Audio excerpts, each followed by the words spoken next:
Okay, तर science 1 आणि science 2 असे दोन भाग आहेत. इयत्ता 9वी ला आपल्याला माहितच झालेला आहे. योगराज, विज्ञान 1 आणि विज्ञान 2 असे दोन भाग आहेत. प्रशिक, दिवरे, राईट. इयत्ता 9वी ला आपण ज्या पद्धतीनं शिकलो तसंच आपण याही वर्षी शिकायचं आहे.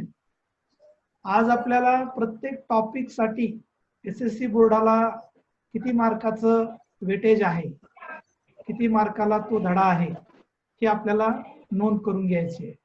विशेषतः त्या ठिकाणी पुस्तकामध्ये खुणा करून घ्या किंवा वहीमध्ये लिहून घ्या. प्रकरण क्रमांक फक्त टाकायचा आणि मग त्या धड्याला असलेले मार्क किती आहेत तर ते मार्क आपण टिपून घ्यायचे. म्हणजे अभ्यास करताना आपल्याला सोयीचं होतं. कोणत्या धड्याला किती मार्क आहेत यावरून आपल्याला मार्क ज्यावेळेला मिळवायचे आहेत बोर्ड पेपरसाठी त्यावेळेला ते सोपं होतं. म्हणून मी तुम्हाला सूचना काय दिली होती अगोदर की प्रत्येक विद्यार्थ्याने आपल्या सोबत वही आणि पेन आणणं अत्यंत आवश्यक आहे. जरी तुम्ही पुस्तकात जरी खुणा करून घेतल्या किंवा पेन्सिलनं किंवा पेननं मार्क टिपून घेतले तरी काही अडचण नाही. अगोदर आपण सायन्स फर्स्टचा विचार करूया. सायन्स फर्स्ट मध्ये हा टॉपिक आहे, बरोबर आहे. सायन्स फर्स्ट मध्ये एकूण 10 टॉपिक आहेत.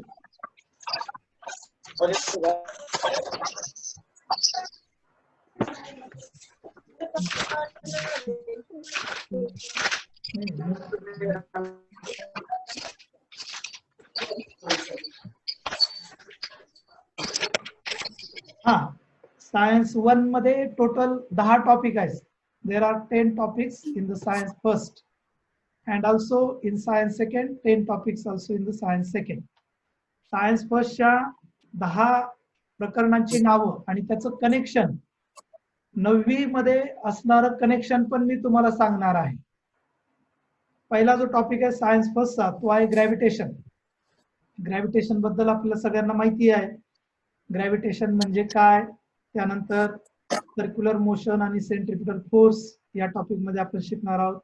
काही लॉज आहेत, केपलरचे लॉ, त्याचबरोबर न्यूटन्स लॉ आहे, त्याचबरोबर accordance due to the gravitational force of the earth, free fall म्हणजे काय आणि एस्केप वेलोसिटी म्हणजे काय. तर सायन्स फर्स्ट मधला हा पहिला धडा आहे आणि याला 3 मार्क आहेत. 3 marks for topic number 1 without option. With option 5 marks. लक्ष देते सगळ्यांच्या. विदाउट ऑप्शन 3 आणि विथ ऑप्शन 5, बरोबर आहे. त्यानंतर दुसरा जो टॉपिक आहे पिरियडिक क्लासिफिकेशन ऑफ एलिमेंट. आपण इयत्ता 6वी पासून 7वी पासून 8वी पासून एलिमेंट शिकलो. तुम्हाला सगळ्यांना माहिती आहे की केमिस्ट्रीचा जो बेस आहे, रसायनशास्त्राचा बेस, केमिस्ट्रीचा जो बेस आहे तो आहे एलिमेंट्स. एलिमेंट्स जर आपल्याला माहिती झाले तर आपल्याला सगळी केमिस्ट्री सोपी जाते. यावर्षी सायन्स फर्स्ट मध्ये गेल्या वर्षी जसं होतं तसंच आहे. सायन्स फर्स्ट मध्ये आपल्याला फिजिक्स आणि केमिस्ट्रीचा अभ्यास करायचा आहे आणि सायन्स सेकंड मध्ये टोटली बायोलॉजी आणि एन्व्हायरमेंटलचा अभ्यास करायचा आहे. Is it right? ओके. आता यामध्ये सायन्स फर्स्ट मध्ये फिजिक्सचे आपण टॉपिक पाहतो. दुसरा टॉपिक कोणता सांगितला मी? Periodic classification of elements. या पिरियडिक क्लासिफिकेशन ऑफ एलिमेंट्स साठी मार्क्स आहेत बोर्डासाठी 4 मार्क्स विदाउट ऑप्शन आणि with option 6 marks. With option 6 marks म्हणजे कंपल्सरी येणार 4 मार्काला आणि एक्स्ट्रा काही प्रश्न जे असतात ते येणार टोटल 10 मार्काला. त्यानंतर याच सायन्स मधला तिसरा टॉपिक जो आहे तो आहे chemical reaction and equations. Chemical reaction and equations. तर याच्यासाठी त्याला मराठीमध्ये रासायनिक अभिक्रिया आणि समीकरण. यामध्ये रासायनिक अभिक्रिया कशी लिहितात, समीकरण कसं लिहितात, विचारलेल्या समीकरणाच्या संदर्भामध्ये. आवाज येतोय सगळ्यांना? चौधरी आवाज येतोय?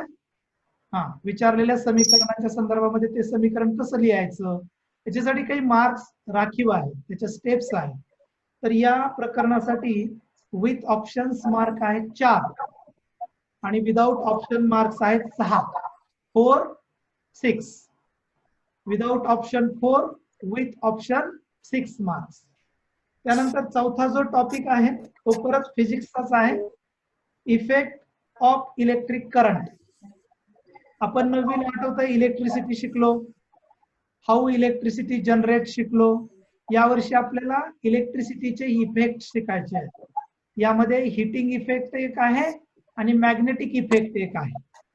How heating effect is generate and second one, how magnetic effect is generated, and what is the exactly function of heating effect in our day-to-day life, and also what is the exact function of magnetic effect in our day-to-day life. So both these are effect in this topic. This topic is much more important than that of the other topics. इतर प्रकरणापेक्षा हे प्रकरण खूप महत्वाचं आहे आणि या प्रकरणासाठी 5 mark आहेत. 5 mark for this topic without option. With option 7 marks आहेत. लक्षात येत आहे? 5 मार्क विदाउट ऑप्शन आणि 7 मार्क विथ ऑप्शन. त्यानंतर 5वा जो टॉपिक आहे एक फिजिक्सचा टॉपिक आहे, तो आहे हीट, उष्णता. आपल्याला सध्या उष्णता सतावते, सगळ्यांना माहिती आहे. आपण उन्हाळ्यामध्ये प्रवेश केलेला आहे, जिकडं तिकडं भरपूर उन्हाळा आहे, टेम्परेचर हळूहळू वाढतं आहे. मग या टेम्परेचरचे वातावरणावर काय परिणाम होतात, पाण्यावर काय परिणाम होतात किंवा बर्फावर काय परिणाम होतो, तर या गोष्टी आपल्याला या टॉपिक मध्ये शिकायच्या आहेत. तर या टॉपिक साठी 3 मार्क्स आहेत. 3 marks for this topic, that is 5th one, heat, with option 5 marks, without option 3 mark, with option 5 marks.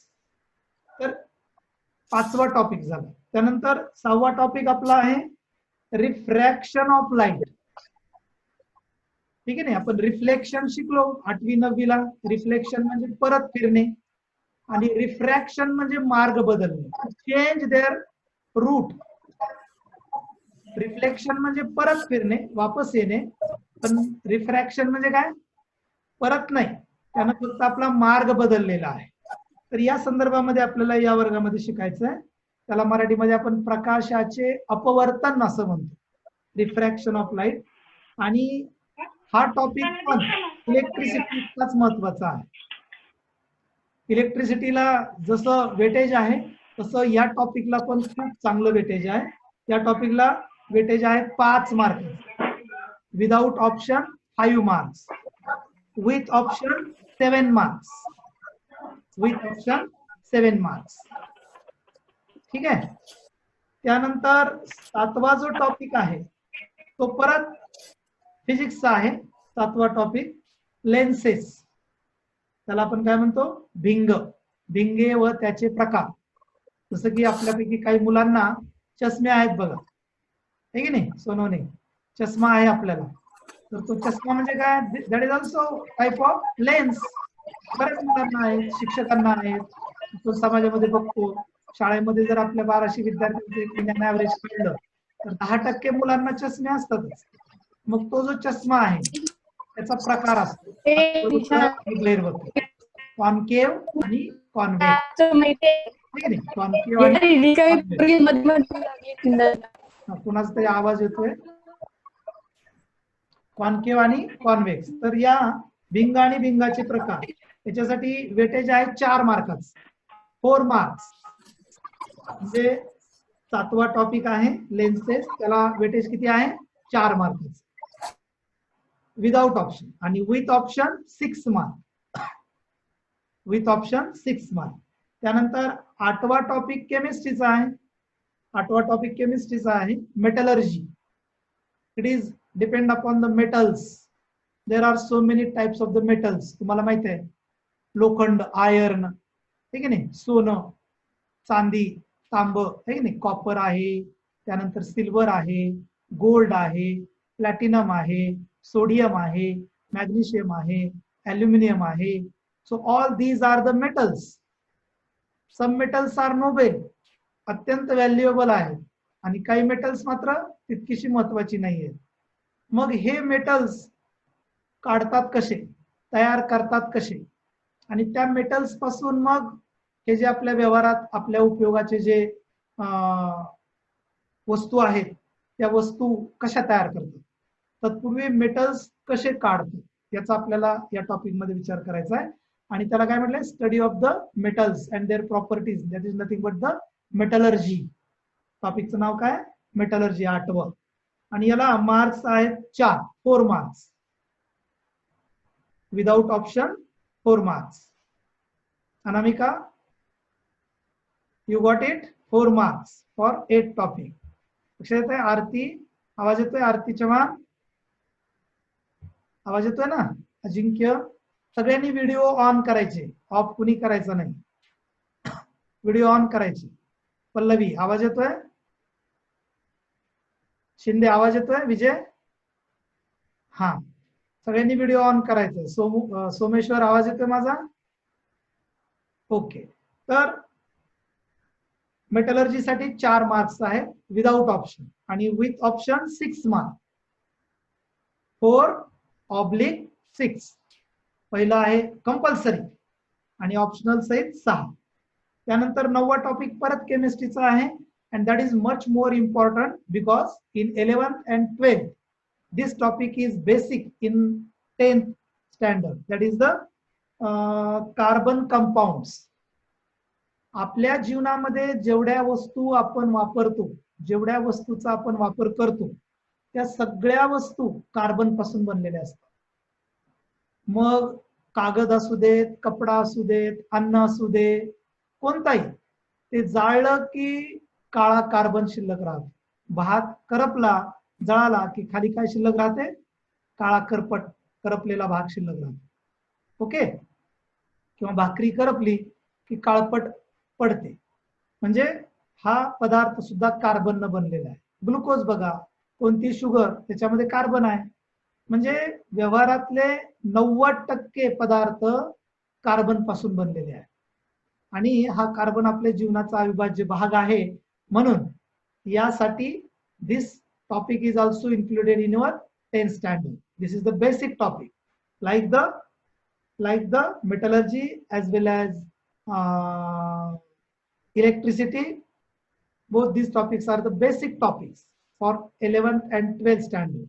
So weightage for carbon compound is 5 marks compulsory, with option 7 marks. That is 9 topic. And last, that is the last one, space mission. Actually this topic is related with geography and physics. Space mission, अवकाश मोहिमा. आपल्याला माहित आहे की आपला देश या space technology मध्ये सध्या 5व्या 6व्या नंबरवर जगामध्ये आहे. अनेक प्रकारच्या मिशन्स आपण चालवतो आहे. या मिशन चालवण्यासाठी कोणती यंत्र लागतात, कोणतं अग्निबाण लागतं, कशा प्रकारे हे उपग्रह काम करतात, प्रत्येक उपग्रहाचं कार्य काय, तिथं ज्या दुर्बिणी बसवलेल्या असतात, टेलिस्कोप, तर ते टेलिस्कोप किंवा त्याच्यावरच्या ज्या दुर्बिणी आहेत त्याचे प्रकार कोणते, या सर्व गोष्टी आपल्याला या टॉपिक मध्ये शिकायच्या. अर्थात याचा संबंध थोडासा जिओग्राफीशी आहे, म्हणजे भूगोल आणि विज्ञान.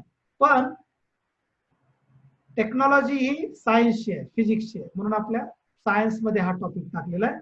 तर असे एकूण 10 टॉपिकचं जे वेटेज आहे, परत एकदा मी सांगतो, सगळ्यांनी लिहिलंय का बघा. पहिला जो टॉपिक आहे, अगोदर कंपल्सरी मार्क्स सांगतो.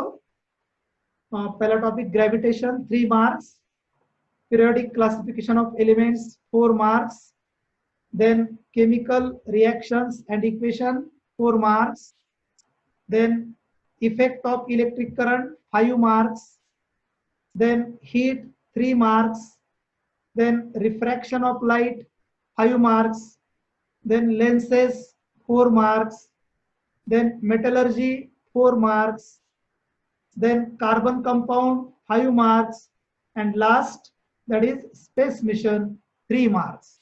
टोटल करा, टोटल त्याची येते 40. टोटल किती येते 40. So our paper first is of 40 marks, compulsory 40 marks. Question pattern and paper pattern as same as that of the 9th standard. 9वीला जसा पेपरचा पॅटर्न आपण पाहिला तसा 10वीला पेपर पॅटर्न सेम आहे. त्याच्यामध्ये पहिला प्रश्न तुम्हाला सगळ्यांना माहिती आहे, मल्टिपल चॉईस प्रश्न असतात. त्याच्यामध्ये ऑप्शन तुम्हाला दिलेले असतात, ऑप्शन लिहायचे 5 मार्काला.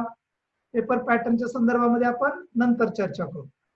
आता सायन्स सेकंडचे जे टोटल वेटेज आहे ते वेटेज एकदा माहिती करून घ्या. सायन्स फर्स्ट मध्ये ज्याप्रमाणे आपल्याकडं टोटल टॉपिक्स किती आहेत 10, त्याप्रमाणे सायन्स सेकंड मध्ये सुद्धा टोटल टॉपिक्स आहेत 10. Science second also included 10 topics and the mark distribution is as follows. त्याच्यामध्ये पहिला जो टॉपिक आहे, मी काही दिवसापूर्वी एक व्हिडिओ टाकला होता हेरिडिटी अँड इव्हॉल्युशनच्या संदर्भामध्ये. किती जणांनी पाहिला? Raise your hands. Heredity and इव्हॉल्युशनचा मी व्हिडिओ टाकला होता. सो मी जे काही व्हिडिओज टाकेन ते तुम्ही बघायचे. पॉवर पॉइंट प्रेझेंटेशन टाकलं की ते तुम्ही बघायचे, म्हणजे तुम्हाला त्याचा उपयोग होईल आणि तुम्हाला ऍक्च्युअली त्याचा खूप फायदा होईल, तुम्हाला ते समजेल. ओके, कंटेंट बघूया. 10 टॉपिक्स, त्याचे मार्क्स लिहून घ्या. पहिला टॉपिक आहे हेरिडिटी अँड इव्हॉल्युशन. याच्यामध्ये हेरिडिटी म्हणजे काय? अनुवंशिकता. आपण आपल्या आई वडिलांसारखे का आहोत? किंवा कुत्रे जे आहेत, कुत्र्याची पिलं कुत्र्यांना होतात, मांजराची पिलं मांजरांनाच होतात. हा जो भाग आहे हेरिडिटीचा आहे. एका पिढीपासून दुसऱ्या पिढीची निर्मिती कशा पद्धतीनं होते आणि ही होत असताना पुढच्या पिढीमध्ये अनेक बदल कसे होत जातात. जसं की तुम्हाला माहिती आहे, आपण एक्झॅक्टली आपल्या आई वडिलाची जरी मुलं असलो तरी आपल्यामध्ये सर्व आई वडिलाचे गुण नाही आहेत. काही गुण आईचे आहेत, काही गुण वडिलाचे आहेत, काही गुण आजोबाचे आहेत, काही आणखीन पंजोबाचे पण काही गुण असतात. जन्मल्या आई आपल्याला म्हणते वडिलावर गेलाय, डोळे आईवर गेलेत, रंग आईवर गेलाय, किंवा चेहऱ्याची ठेवण आजोबावर गेली आहे, ठीक आहे नाही, किंवा आपली उंची, बुद्धिमत्ता, हे सगळे आपल्यामध्ये दिसणारे जे गुणधर्म आहेत ते या टॉपिक मध्ये आपल्याला शिकायचे आहेत. आणि या टॉपिकचं नाव आहे हेरिडिटी अँड इव्हॉल्युशन. 2-3 स्नॅप काढायचे. Heredity and evolution. याच्यासाठी टोटल वेटेज आहे 3 marks, 3 marks with option 5 marks. With option 5 marks.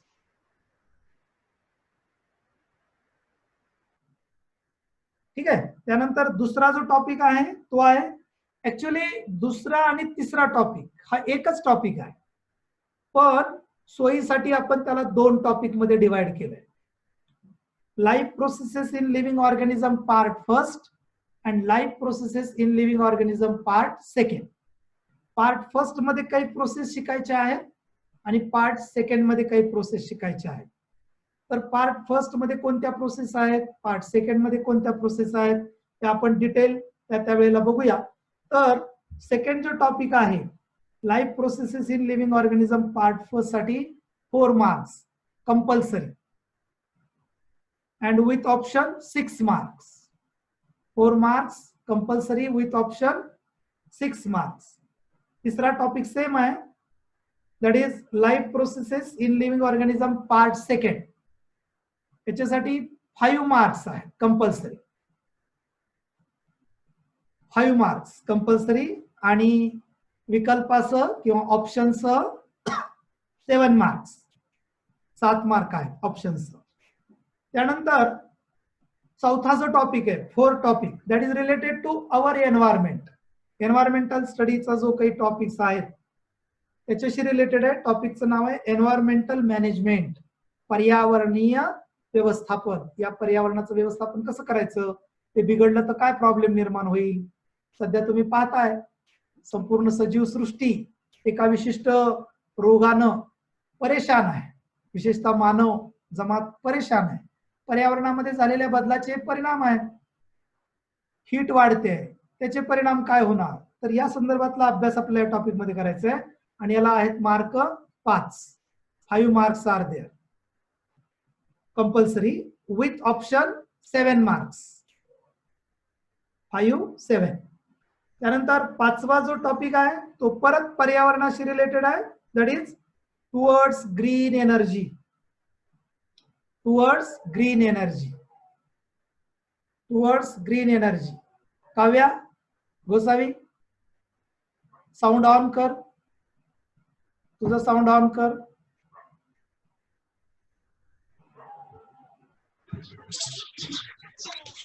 आवाज येतोय काव्या? हा विजय शिंदे आवाज येतोय माझा? हा ग्रीन एनर्जी म्हणजे काय बेटा? ग्रीन एनर्जी, ग्रीन एनर्जी म्हणजे काय विजय शिंदे?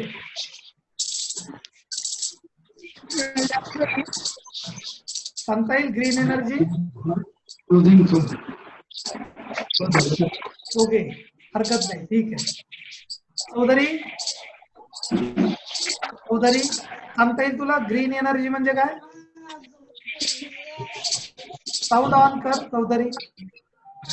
कोण सांगते ग्रीन एनर्जी? ग्रीन एनर्जी कोण सांगताय? हा सांग सोनवणे. ग्रीन एनर्जी म्हणजे काय सांगता येईल? सांगताय कोण सांगते ग्रीन एनर्जी म्हणजे काय? ग्रीन एनर्जी अमृता सांगता येईल तुला? आवाज आवाज. हा हरित ऊर्जा, बरोबर आहे. हे झालं मराठीकरण, इंग्रजीचं मराठीमध्ये झालं. तर हरित ऊर्जा म्हणजे काय या संदर्भामध्ये आपल्याला या ठिकाणी बघायचं आहे. आणि या टॉपिक साठी टोटल मार्क्स आहेत 4 without option 4 marks with option 6 marks. त्यानंतर 6वा जो टॉपिक आहे तो क्लासिफिकेशनच्या संदर्भात आहे. तानिका तानिका आपण 9वीला एक क्लासिफिकेशन शिकलो. आवाज चालू कर, ऑन कर साऊंड. हा 9वीला कोणतं क्लासिफिकेशन शिकलो बेटा आपण? 9वीला कोणतं ऑर्गॅनिझम्स. हा मायक्रो ऑर्गॅनिझम्स नाही. Anamika in 9th repeat standard? Question. हा in 9th standard repeat question. Okay, in 9th standard we will already studied about the classification. Which classification studied? Plants. Plants classification. Right. That is the plants classification. In 10th standard या वर्षी आपण animal classification शिकायचं. Animal classification थोडस hectic वाटेल पण सोपं आहे. समजून घेतलं तर ते खूप सोपं आहे आणि मार्क्स त्याच्यावर जे विचारतात ते इझी गोईंग आहे, पटकन मार्क पडतील असा हा टॉपिक आहे. आणि याच्यासाठी टोटल वेटेज आहे 4 marks without option 4 marks with option 6 marks. मिश्र गोटकर सर तुमचंही स्वागत.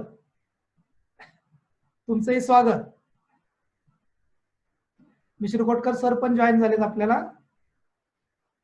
एनिमल क्लासिफिकेशनला 4 मार्क्स आहे. त्यानंतर 7th टॉपिक आहे introduction to microbiology. Introduction to microbiology या टॉपिकची ओळख. What is mean by exactly microbiology we will studied in this standard because this is the separate branch like the botany, zoology. Actually in the biology there are 3 main streams. First one is the zoology, प्राणी शास्त्र. Second one is the botany, वनस्पती शास्त्र. And third one is the microbiology, सूक्ष्म जीवशास्त्र. आणि इथं आपल्याला काय करायचंय? फक्त इंट्रोडक्शन आहे, ओळख आहे. आपल्या व्यवहारामध्ये आपण दुधाचं दही पाहतो, फळं पिकतात, है की नाही? अनेक ठिकाणी खतं जी असतात ती खतं तयार होतात. उकिरड्यावर जो आपण केर कचरा टाकतो त्याची खतं तयार होतात. So all these are due to the microorganisms. किंवा इंजेक्शन घेतो आपण पीपीचं एक, ठीक आहे नाही, ताप आला, सर्दी आला, किंवा वेगवेगळ्या प्रकारचे लसी आहेत की नाही. तर त्या सर्व लसी ज्या आहेत त्या आपल्याला या मायक्रो ऑर्गॅनिझमची देण आहे. सो आपल्याला माहिती पाहिजे की which micro organism is valuable, which is not valuable. आता एक व्हायरस आपल्याला त्रास देतोय, कोविड-19, बरोबर आहे. तर तो सुद्धा एक मायक्रो ऑर्गॅनिझमच आहे, पण काही आपल्याला उपयुक्त आहेत आणि काही उपद्रवी आहेत. तर त्यापैकी इंट्रोडक्शन आपल्याला या टॉपिक मध्ये शिकायचं आहे. 4 मार्क्स आहेत त्याला, 4 मार्क्स विदाउट ऑप्शन आणि विथ ऑप्शन 6 मार्क. त्यानंतर 8वा जो टॉपिक आहे cell biology and biotechnology. Last year मध्ये आपण बायोटेक्नॉलॉजीची ओळख करून घेतली आहे. त्याचा पुढचा टप्पा इथं आपल्याला शिकायचा आहे आणि या टॉपिक साठी वेटेज आहे 4 मार्काचं. 4 marks without option and 6 mark with option. त्यानंतर 9वा जो टॉपिक आहे, आता हा 9वा आणि 10वा हे 2 टॉपिक आपल्या सोशलॉजीशी संबंधित आहेत, समाजशास्त्र. So social study related with our biology. Okay, so 9 topic is nothing but the social health, सामाजिक आरोग्य. म्हणजे मी, माझं घर, माझी गल्ली, माझं गाव, आहे की नाही, याची सोशल हेल्थ, सामाजिक आरोग्य बिघडवणारी अनेक कारण असतात. आपण रात्री झोपलो आणि कुत्रा अचानक भुंकायला लागलं, भो भो भो करून, सगळ्याची झोप डिस्टर्ब होते. किंवा एखादा दारू पिऊन माणूस येतो, गल्लीमध्ये गोंधळ घालतो की नाही, तरी गल्ली जागी होते. आणि मग जागी झाली की त्याच्यामुळं सगळ्यांना प्रॉब्लेम निर्माण होतो, सगळ्याचं सामाजिक आरोग्य बिघडतं. किंवा गल्लीमध्ये कुणी घाण केली, त्या घाणीचा वास सगळ्या गल्लीत, म्हणजे अनेक त्याला कंगोरे आहेत. There are so many issues related to social health. तर ते कोणते कोणते आहेत त्याच्या संदर्भामध्ये आपण बघणार आहोत. किंवा काही काही आपल्याला सवयी लागलेल्या आहेत, त्यामध्ये सेल्फी काढणं, आहे की नाही, सेल्फिश. आपण आता आजकाल सेल्फी काढणं हे आता कुणाला नवीन राहिलेलं नाही, सगळेजण सेल्फी काढतात. पण सेल्फी काढता काढता काय होतं, कधी कधी ऍक्सिडेंट होतात, माहितीये ना. सेल्फीचा एक रोग आहे. किंवा ऍक्सिडेंट झाला अचानक, तर आपण व्हिडिओ काढतो आणि सगळ्यांना पाठवतो. मदत काही करत नाही, खरं तर आपण तिथं मदत केली पाहिजे, पण व्हिडिओ काढून सगळ्यांना शेअर करतो. मग काय चांगलं, काय वाईट, कधी कसं वागायचं, कधी कसं वागायचं, या संदर्भामध्ये सोशल हेल्थ मध्ये डिस्कशन केलेलं आहे. आणि हा टॉपिक आहे 4 मार्कासाठी. 4 marks for board pattern, that is for SSC examination without option. With option 6 mark. Prashik लक्षात येत आहे, विदाउट ऑप्शन 4, विथ ऑप्शन 6. आणि लास्ट टॉपिक आहे आपत्ती व्यवस्थापन, that is the disaster management. Last इयरला पण होतं डिझास्टर मॅनेजमेंट आणि यावर्षी पण डिझास्टर मॅनेजमेंट आहे. तोच टॉपिक कंटिन्यू पुढं केलेला आहे. आणि या टॉपिकला एकूण 3 मार्क्स आहेत कंपल्सरी विदाउट ऑप्शन, आणि विथ ऑप्शन आहे 5 marks. So I repeat again from first topic to last topic. You have to check carefully. First topic, heredity and evolution, 3 marks. Life processes in living organism, part first, 4 marks. Life processes in living organism, part second, 5 marks. Environmental management, 5 marks. Then towards green energy, 4 marks. Animal classification, 4 marks.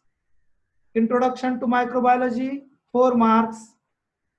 Then cell biology and biotechnology, 4 marks. Social health, 4 marks. And last, that is disaster management, 3 marks. So total 40 marks. So 40 marks for paper 1 and 40 marks for paper 2. How many total? 80 marks. 80 marks for the theory paper. There are 2 papers in board pattern. Paper first for 2 hours and paper second is also 2 hours. 1 day gap is there in between 2 papers. So these are the 80 marks. Then 20 marks are for the practical, in which Paper first, 1 practical compulsory for every student for 6 mark, and paper second, 1 practical is compulsory for 6 mark, that is total 12 marks for practical. Then 4 marks for journal. Paper first 2 marks, paper second 2 marks, 4 marks for journal. So 12 plus 4, 16. Okay, so 16 plus 4 marks for project. Are you well known about the project? In 9th standard, we will completed 3 projects. We need only 2 projects for 9th standard and 2 projects for 10th standard.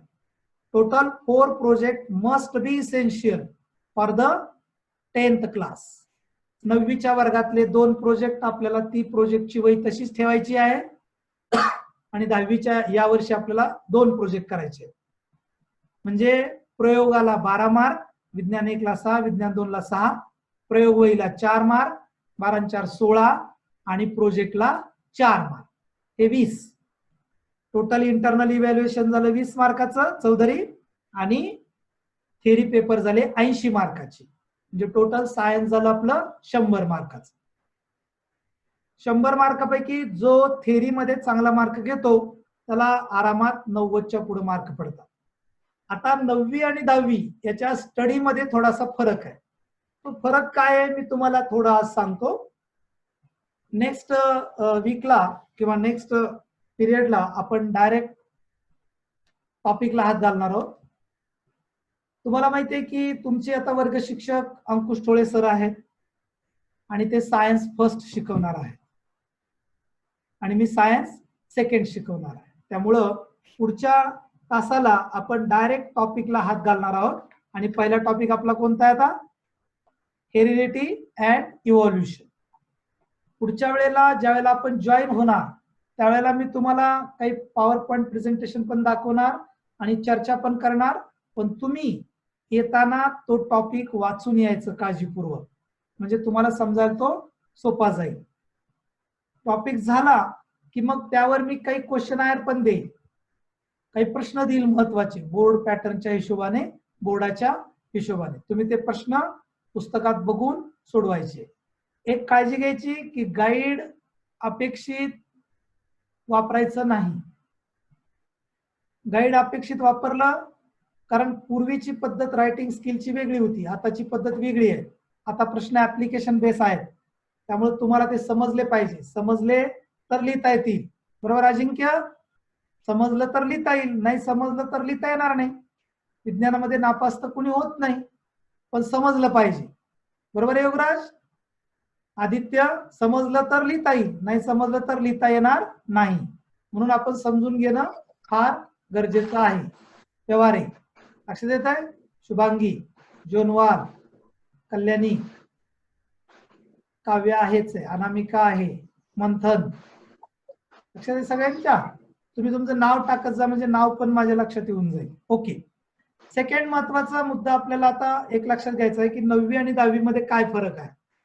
9वी मध्ये आठवतं तुम्हाला total धडे होते 12.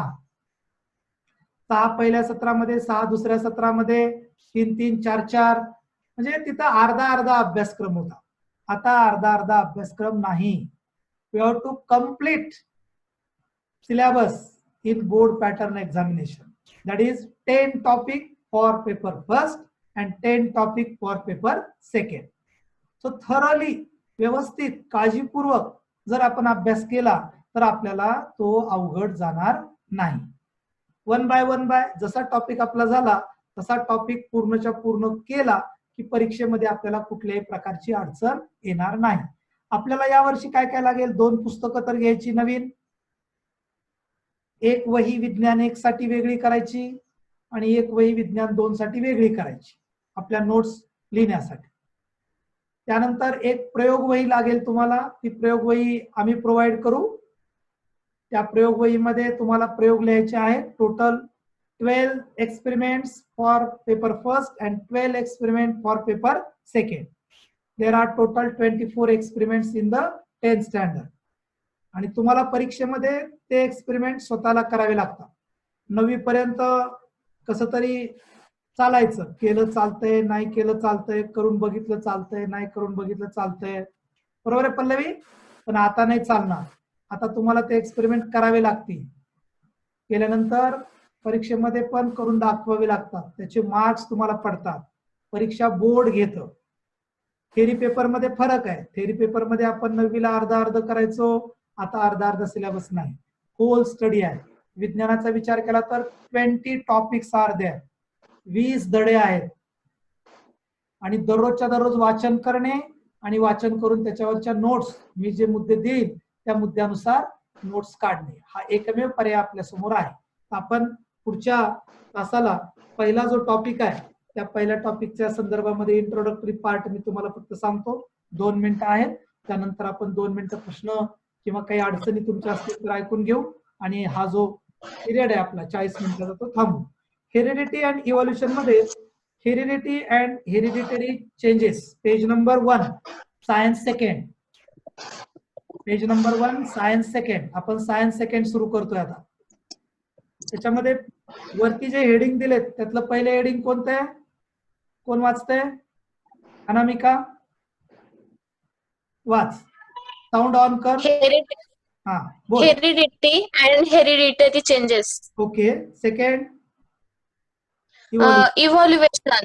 Next, Darwin's theory of natural selection. Good. Next, Speciation, transcription, translation and translocation. Okay Evidence of evolution. Okay. Lamarck's schemes आणि human evolution. Lamarckism and human evolution. Lamarckism and human and evolution. या topic मध्ये आपल्याला 2 शास्त्रज्ञ भेटणार आहेत, त्यापैकी तसं बघायला गेलं तर 3 आहे, पण आपल्याला 2 शास्त्रज्ञाचा डिटेल स्टडी आहे.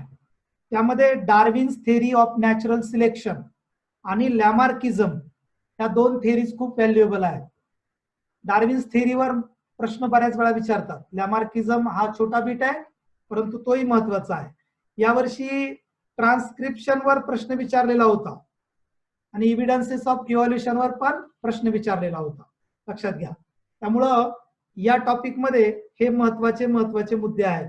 पुढच्या वेळेला येताना कॅन यू रिकॉल बघा, मी वाचतोय, कॅन यू रिकॉल, लक्षात घ्या. पहिला प्रश्न विचारलाय, which component of the cellular nucleus of living organism carries hereditary characters. एका पिढीतून दुसऱ्या पिढीमध्ये आपल्या पेशीतला कोणता घटक गुणधर्म ट्रान्समिट करतो? कोण सांगेल? Cell, everybody?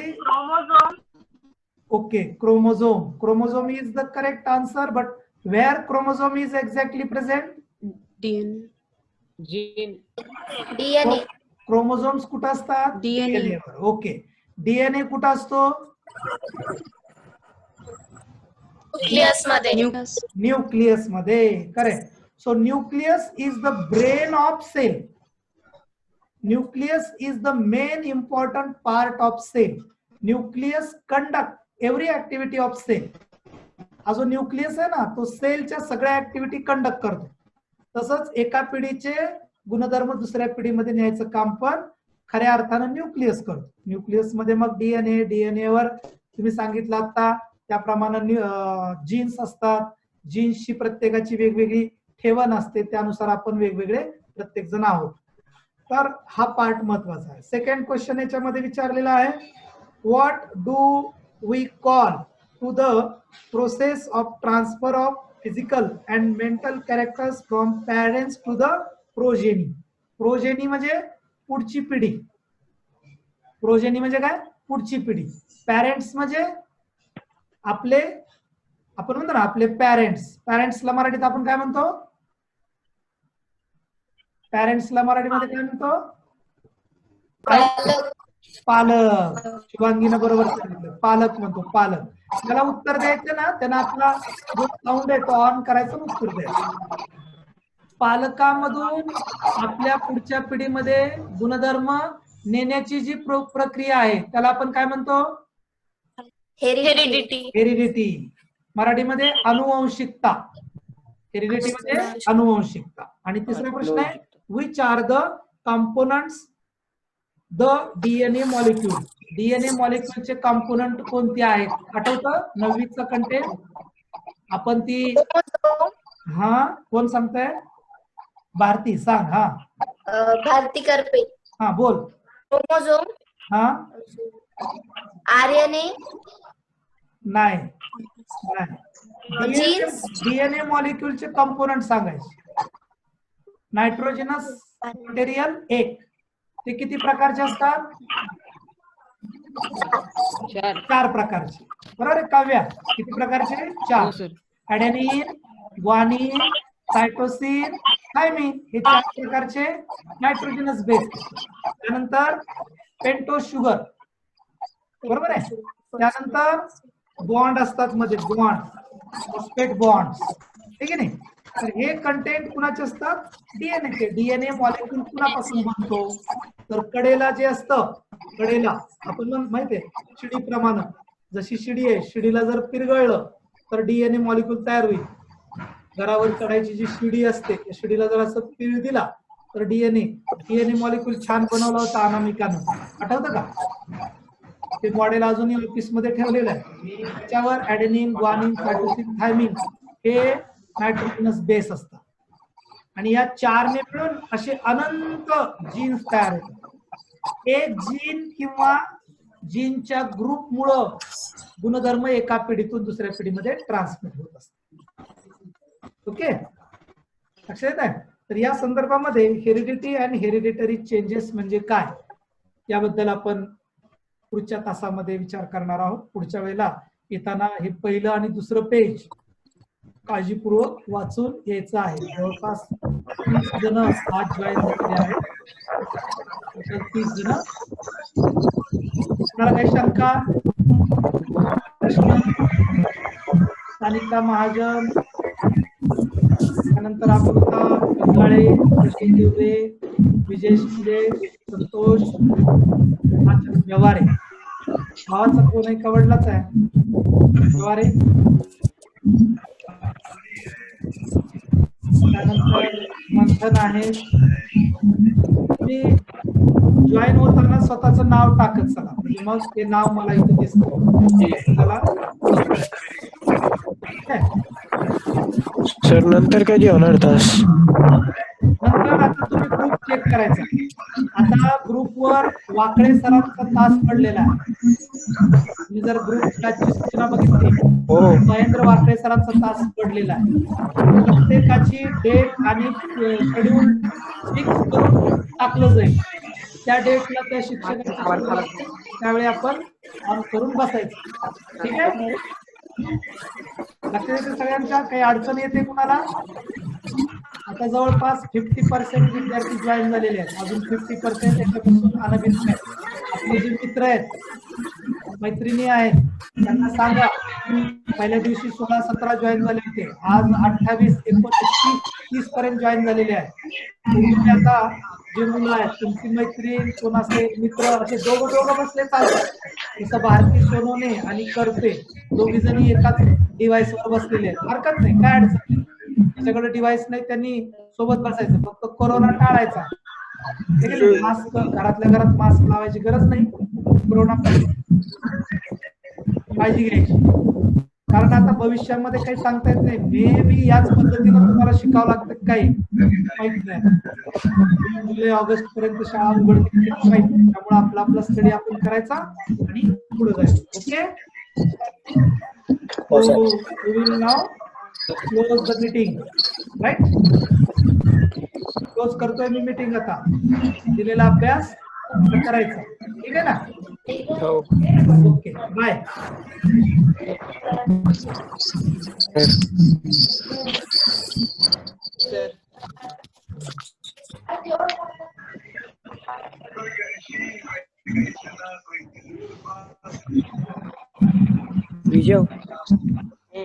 विजय काय